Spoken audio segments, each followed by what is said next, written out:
Hello guys, this is How to Socials and today I'm going to show you how you can change your Snapchat profile picture. It's really easy, so let's not waste any more time and get right into it.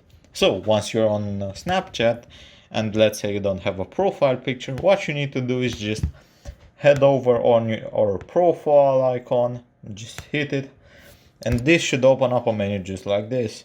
Now once we are here, what we need to do is just scroll down to Bitmoji. You should see right here Bitmoji, just hit create my Bitmoji. Now this should open up your front camera in order to scan your face so that your character, your Bitmoji matches your face as much as possible.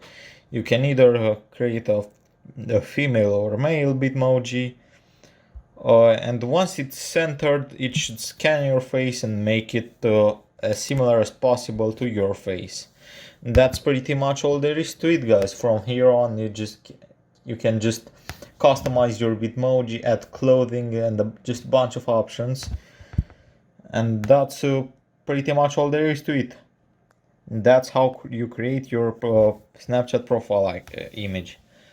I hope you found this tutorial helpful. I hope you enjoyed it. Don't forget to subscribe to the channel and see you in the next one, guys.